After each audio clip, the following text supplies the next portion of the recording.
You are listening to From Sobriety to Recovery with Jesse Mogul. Welcome to the show.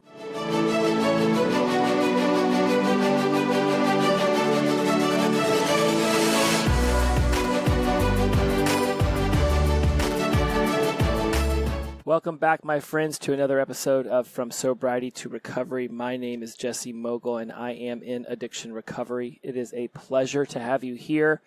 I thoroughly love doing this show, and I'm very excited, as I always am. I think I say that every time for this episode because it is the culmination of the last four, which have been about Don Miguel Ruiz's The Four Agreements book.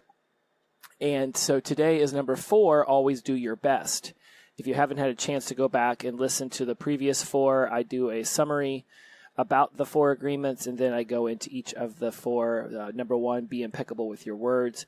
Number 2, don't take things personally. Number 3, don't assume. And number 4, always do your best. Now, if you've listened to my show a lot, you'll understand that one of my beliefs is that the brain doesn't see negatives, and so if I tell you to see don't picture a pink elephant right now, you're probably picturing a pink elephant. In fact, I'd be willing to bet 100% of you just pictured a pink elephant because I said don't picture a pink elephant. If everything in your life rested upon not picturing a pink elephant right now, don't picture it. And you have. And so the fact that both his second and his third agreement say, don't take things personally and don't assume. I've tried to figure out a way to reword those. That's too much effort for what we're trying to do here. I'm not going to sit here and pick his book apart because it's a fabulous piece of work. And in fact, it got brought up last night by my therapist at my Kaiser meetings that I go to every Monday night. It's a joy to go to those, and I thought it was really cool that she had mentioned that one. I thought that it was really cool. She referenced Don Miguel Ruiz's book of the 4 agreements. So number 4, always do your best. Now, I've pulled out some really great quotes from the book, and I'm going to read directly from show notes from time to time. This is going to be one of those parts. A direct quote from him is, your best is going to change from moment to moment. It will be different when you are healthy as opposed to sick.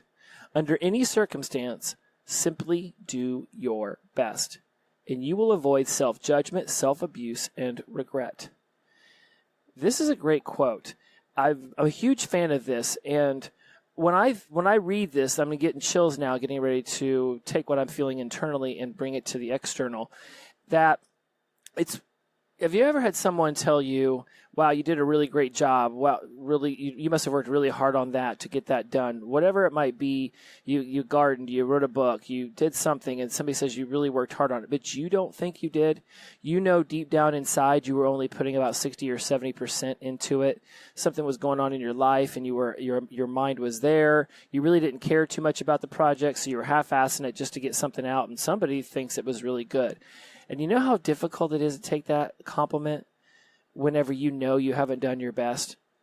Now you've got that self-judgment, that self-abuse, maybe even regret, thinking, wow, if they thought that was good, imagine how it would have been if I'd have really tried.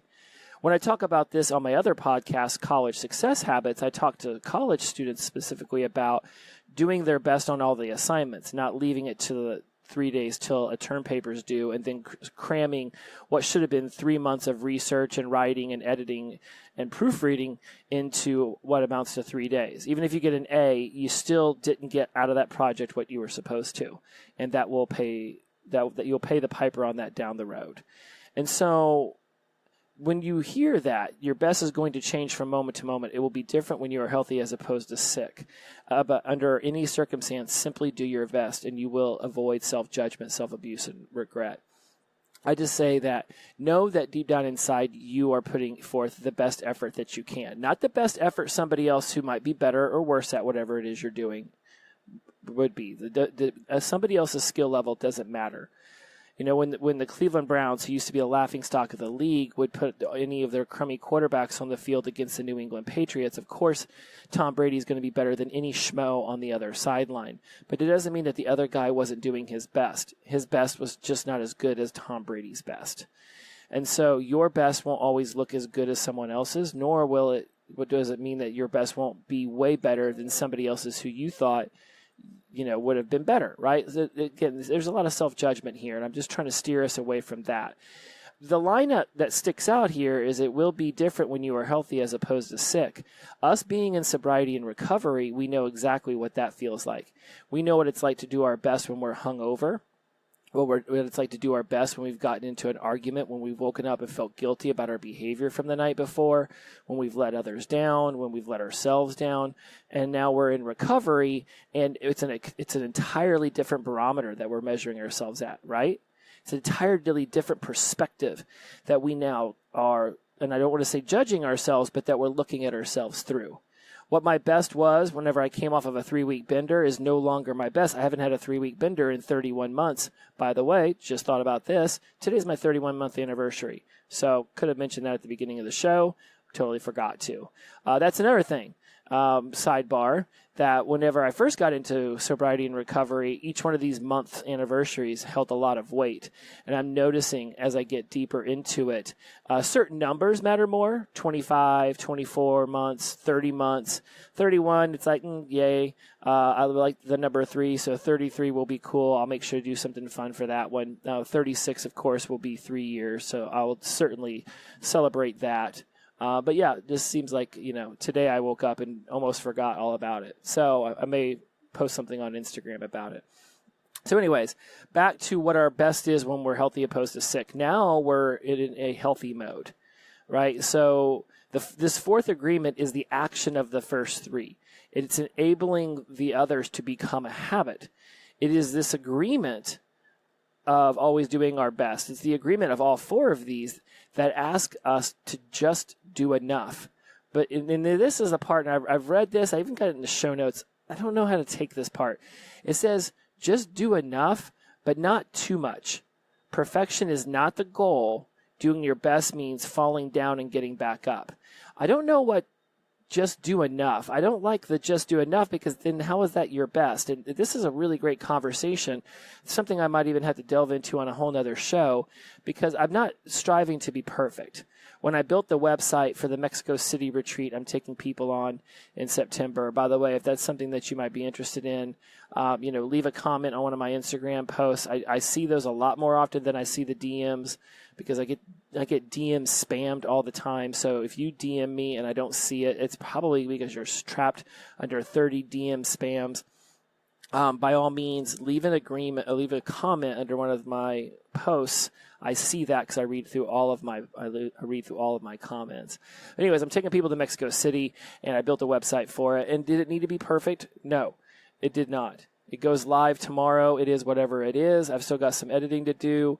But the another point is that just doing enough, or was that doing, I don't know. And I don't want to go down that path and waste a lot of time.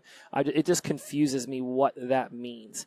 I've got in here, the path to personal growth is paved with self-love, kindness, and forgiveness, not criticism, judgment, and punishment, which is what we used to do to ourselves. Right? In recovery, I go to these meetings and I'm still realizing I have a long way to go as far as healing the inner child in me that is so damaged. Listening to Eckhart Tolle's The Power of Now today while I was getting some sun, he talks a lot about being present in our body and releasing the self that wants to think about our past or daydream about our future, and just be present. When you're present, I believe that means that you have the self-love and the kindness and forgiveness. When you're living in the past or thinking about the future is when this judgment and punishment come in, right? I mean, remember, sometimes your best will be ridiculously awesome, and other times it will not be. Some days my best, I'm just flying through life, and I'm like, man, I am kicking this sobriety thing's ass. And other days, it's just not as good. It's just not as good, and that's okay. We are humans, right? Some days you've eaten just the right amount of food. You've gotten just the right amount of sleep. You've drank just the right amount of water. Other days you haven't. We don't even know sometimes why one day is better than the next, right? Like, we try to pinpoint it, but there's so many variables. So just knowing that you're doing your best. Just be in the act of doing your best, whatever you think that is. But if you know that you could be putting up more effort into it and you're not, that's where you're shortchanging yourself, right? I mean, again, perfection isn't the goal, and just doing enough seems like a really weird way of saying do your best. So we'll have to hash that one out. We'll have to flesh that one out a little bit more. I don't know, maybe later. Maybe in 10 minutes I'll have figured it out. Another quote from the Four Agreements: just do your best in any circumstance in your life. It doesn't matter if you are sick or tired. If you always do your best, there is no way you can judge yourself. And if you don't judge yourself, there is no way you're going to suffer from guilt, blame, and self-punishment. By always doing your best, you will break a big spell that you have been under. Now, for me, this resonates because today I was extremely tired. I had to go into work. I didn't get enough sleep. Got about 6 hours. My sweet spot's at right around 7.5. I fasted yesterday as part of my nutrition strategy. So today I ate a big breakfast at work, which immediately made me tired. So like the last 2 hours of work, I was just blah. I still was busting my butt taking care of my business, taking care of the work, because it was important to me that my coworkers and the guests that were at the hotel were feeling like I cared and I was doing my best. And so no matter even what, if you're sick or you're tired and you're willing to get out of bed and you're willing to go and show up to work, if you're willing to go and hang out with your kids, or you're willing to go and do something, then you've got to do your best. If you're so sick and you're so tired that you can't do your best, then that might mean that you need to actually rest. Eckhart Tolle, again, talked about this in The Power of Now today when I was listening to it, about there are times where if we don't rest, our body will bring us an illness. It'll bring us a sickness that forces us to rest. But in the process of doing that, it's now trying to remedy the illness that it brought to us to get us to rest, and we're not getting 100% of our body's participation in the healing from just being tired that we were, that brought on the illness. That sounded like a lot of words. Even I got confused at that. Let me reword that. If you are running yourself ragged and your body wants to rest, but you won't let it rest, so it makes you sick, now it's spending all of that energy healing the sickness instead of healing the rest that you actually needed. That should have made more sense. So now, instead of being able to just sleep and be sleeping or resting and actually getting that healing that your body needed, now it's spending all that time trying to fight off the sickness that it brought to make you rest. Don't do that.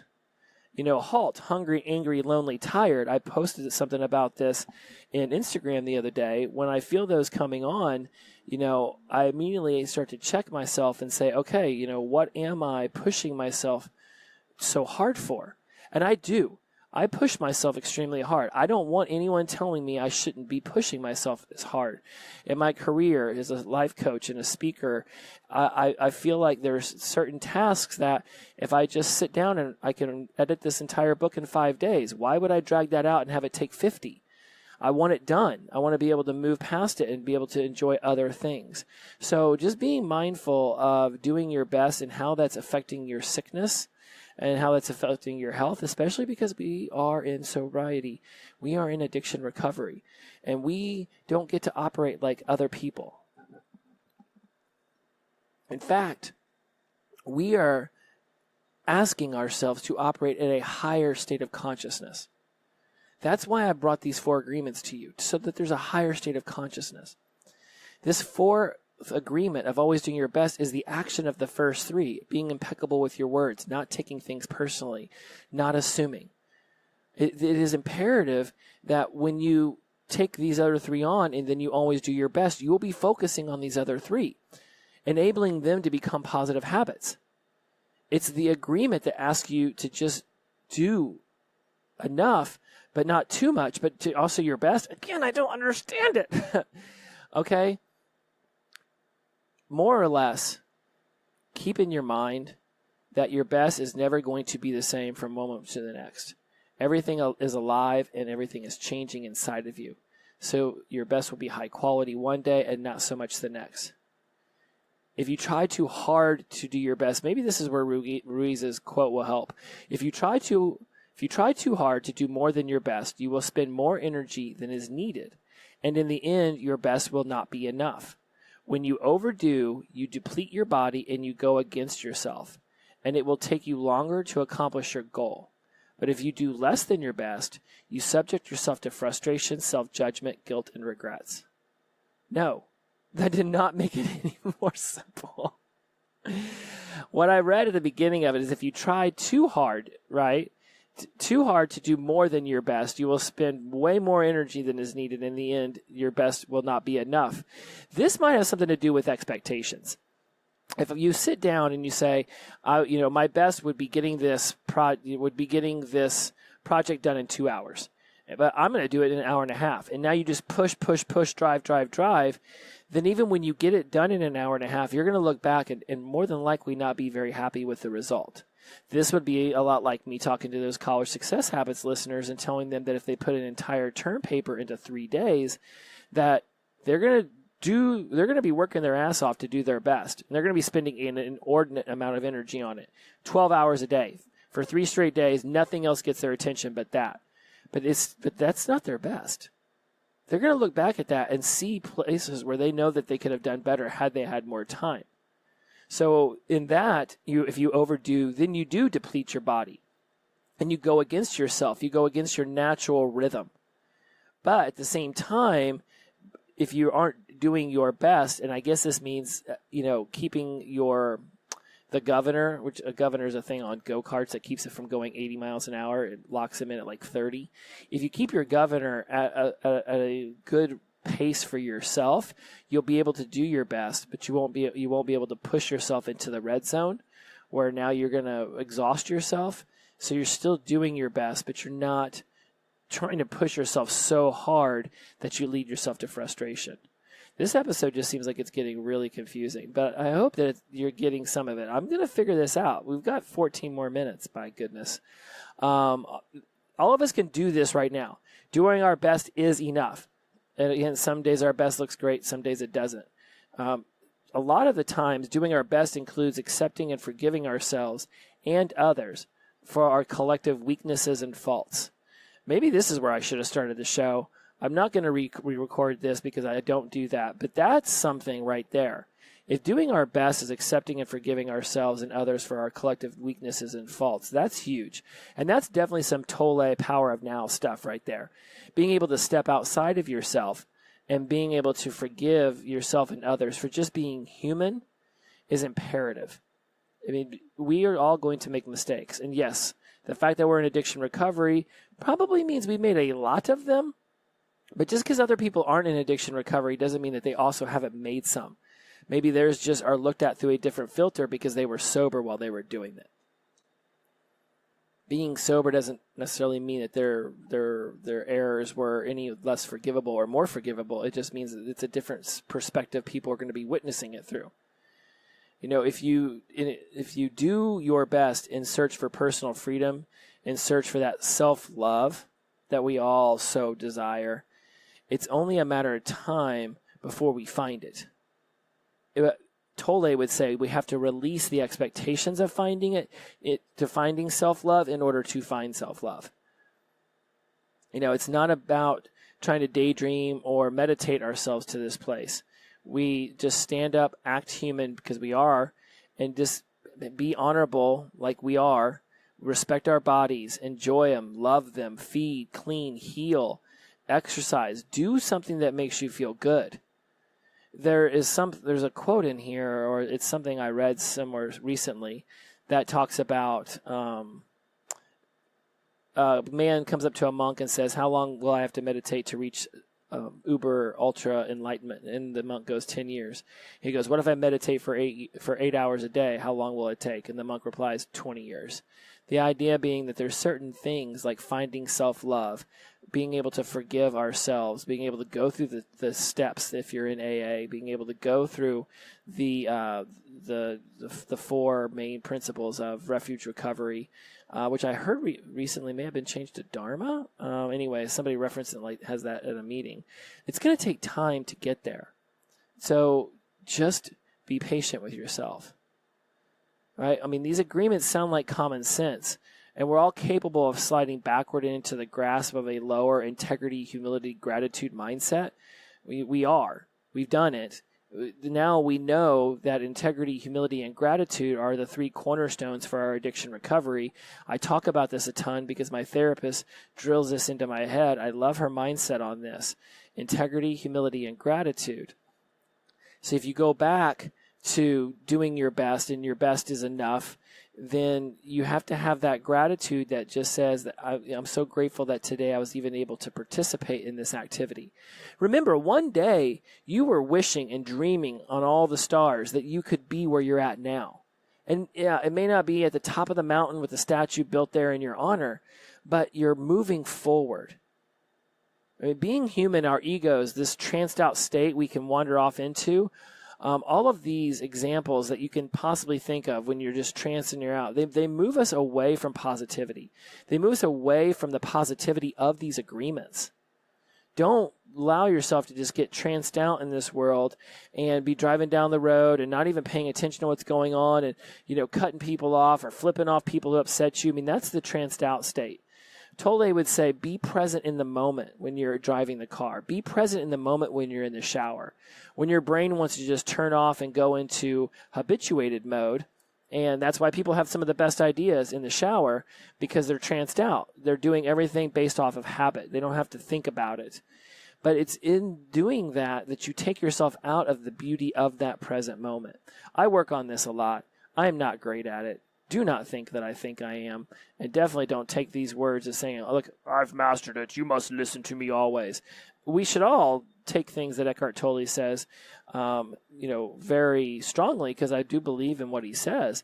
But he also would say, be patient with yourself. And just like Ruiz says in this book, don't get frustrated with yourself. Don't self-judge. Don't push guilt and regrets on yourself.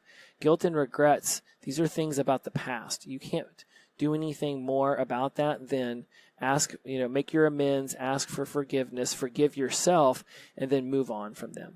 If you resist these 4 agreements, it's going to lead to disappointment. It's going to lead to anger and suffering and other calamities that drive us away from our true self. This true self is the one that knowingly took this addiction recovery journey. Be with that version of you. Being mindful of our decisions to follow these 4 agreements, it permits us this freedom of peace of mind that comes with knowing the best we can do is just the best for right now. It's just the best for this moment or today. And later, tomorrow, everything can feel, look, sound differently. And that's the beauty of it. Right? Is that your best isn't fixed. If you've gone back and listened to my growth versus fixed mindset episode, fixed mindset thinks that you are only as good at something as you are right now, or that you can't learn new talents and skills and hobbies. The growth mindset says if you prioritize something, you can figure it out. You can make it happen. Miguel Ruiz goes on to say that if you are impeccable with your word, you don't take anything personally, if you don't make assumptions, if you always do your best, then you're going to have a beautiful life. I mean, that's what this whole journey is about. That's what I'm striving for after 31 months of sobriety. I only think I got into addiction recovery about 6 months into it, maybe 8 whenever I met my therapist. It's all about this perspective. There's a really cool example. I was Googling stuff and reading about it, and somebody wrote, and I'm just paraphrasing it in my own words here, about not taking things personally, about being impeccable with your words, about doing your best. Let's say that somebody at work upsets you, right? They make a comment and you take it personally. Then when you go home to spend time with your family or your friends, instead of that time being pleasant and enjoyable, all right, instead of it being stress-free and a relaxing moment with your spouse, your kids, your friends, whomever it is, your pet, just yourself sitting there eating dinner, right? If you take that personally, then you go home with that stress. You go home with that anger. You go home with that disappointment, that frustration. You bring that calamity from work into your home environment. Instead of being happy, spending time with your wife, your husband, your kids, your dog, your cat, your TV dinner, or your Netflix and chill, whatever it is, instead of being able to enjoy that, now in this scenario, you've brought this anger home. You've taken it personally, and now you don't get to, not only do you not get to enjoy this moment with your loved ones or whatever the scenario is, you've come home, and instead of being able to enjoy it and unwind, you are resentful, and it's building up this animosity, right? You've got this resistance building up inside of you, and eventually you're going to go into work and you're going to reject that person. You're going to pop off on them. You're going to say something mean, something that you can't take back, and you're going to regret it. You're not, in this scenario, you're not being impeccable with your words, right? Because if somebody did something that made a comment that upsets you, being impeccable with your words means stopping them and saying, okay, that was a little different. I'm not sure how I can take that. Let's discuss why you just said that. Even if it's your boss, stand strong. Be like, dude, come on, this is really how we're treating people around here. Number 2, you took it personally. Maybe he's just having a bad day. Maybe his wife yelled at him. So if you don't be impeccable with your words and ask why they just treated you that way, then understand that whatever they're treating you as, that's a direct reflection of the energy that's going on inside of them. When you used to not be impeccable with your words and say mean things to people and, assume you knew what the other person meant, so then you just created this story in your head, then you weren't being your best. And that's not who you are anymore. That's not who I am anymore. All right? When people act congruently with their sobriety and recovery, I am naturally going to slide into these 4 agreements. It's why I've spent so much time talking about them. It's why 5 episodes have been dedicated to them. I came across it through this Optimize Plus One app I listened to. I went off and I read the book. I read the Crib Notes. I Googled everything I could about it. And the more and more I read it, it's be impeccable with my words. Telling the truth. Talking about things that hurt me with my loved ones. Sorry, water break. I started feeling a scratchy throat coming on. And the scratchy throat was there. I had to pause for a second. Being impeccable with your words. All right? Being in integrity with your highest self. Don't sin against yourself, meaning that you're not complaining, you're not criticizing, you're not blaming, you're not gossiping. You're also talking and speaking directly to an issue when someone does something to you that you allow to hurt your feelings. Right? If somebody says something mean to you, if you don't respect them at all and you don't care at all about what they're saying, then it won't hurt you. But if the person is your boss, if the person is your mentor, if the person's a loved one and they say something mean to you, you choose to take that personally. You choose to let that hurt you because of their perceived stature in your life. But some random person flips you off on the side of the road as you cut them off or they cut you off. You can choose to feel hurt about that or not. You can choose to have road rage and be angry or just laugh it off, not take it personally. Realize you don't know what's going on in their life. Don't assume that they naturally acted like that because of anything that had to do with you. Don't assume that. Something's going on in their life, and what they just did toward you was a direct reflection of the anger that's going on, the disappointment, the frustration that's going on inside of them. They're having a sickness moment. Honor them. Say something kind. May your day be blessed. Something that sends a positive energy towards them. Because there's been times in your life where you wished someone would have done that for you. Doing your best means not getting mad at the little things that happen. It doesn't mean holding them in and letting them build up into this tempting rage, anger, whatever, right? Like, you just want to be able to release them. And this is what H.A.L.T says. And again, having listened to him and read this Ruiz book in the last week or two, there's a lot going on in my head. I feel like this was way more difficult to talk about than I thought, because I really thought doing your best just meant doing your best. But there's this balance between doing your best and doing just enough so that you don't put yourself in the red zone. The red zone is a term used in cycling or in sports performance when you push yourself so hard that you literally deplete yourself all out and you bonk and there's no recovering.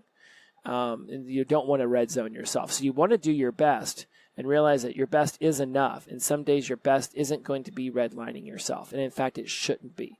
Remember, when we redline ourselves is when hungry, angry, lonely, tired come in. And I might do an episode on those because I really feel like when I heard those at a meeting, it really resonated with me that, by being in control of those things, by doing your best to keep yourself from being hungry, to understand what lonely means to you, to understand what angry and tired mean to you. Doing your best means thinking about these things and being in control of them. We're going to wrap this up now because I'm still feeling like at some point I'm going to have to really try to unwrap all of this. But maybe it's not so complicated. When I post about it on Instagram, go under there and comment. Tell me what you thought about, this. Your best is going to change from moment to moment. Just do your best in any circumstance, whatever that looks like to you. Let's just leave it on this. Guys, gals, everyone listening, if what you're doing is your best. If what you're doing is just enough to get by so that you can turn something in and it wasn't your best. If your best was enough that day. If you mailed it in. Whenever you have done something that you could have done better. When you know that you could have done better and you still don't try to do better while you're in the act of doing it, is whenever you walk away from that with a guilt, blame, shame, self-punishment, self-criticism. That's when you do this judgment thing to yourself. Perfection isn't the goal. Doing your best means falling down and getting back up. There is no failure. There's only feedback. But if you don't at least do something, if you don't get in action mode, if you don't get out there, do it. Do your best, and then see what that looks like, and then review it. Then you stop, you think, you evaluate, and you move forward on the next one. I just thought about 2 new episodes. I got Halt and Stem. I just busted both of those out in this show. All right, that's it. This has been a topsy-turvy episode. Really excited about having the opportunity to talk about this. This may not be the last time we talk about it, but it is the 4th agreement. Always do your best. And like he says, if you are impeccable with your words, if you don't take anything personally, if you don't make assumptions, and if you always do your best, you are going to live a beautiful life. Much love, everyone. Please, if you have not already, subscribe, rate, review on whatever podcasting app you're listening to me on. I'm getting a ton of love off of Spotify, so thank you guys out there who've been listening to me on there. If you are, by chance, listening to me on iTunes, it would mean a ton to me if you would go over there and rate, review, subscribe, because they care a lot about their analytics, and it's really hard for people to find my show. Much love, everyone. Hit me up on Instagram. I'm always over there. Much, much, much love. As always, the power of positive energy, release, and flow. Until we meet again, my friends, take care of one another. Bye-bye.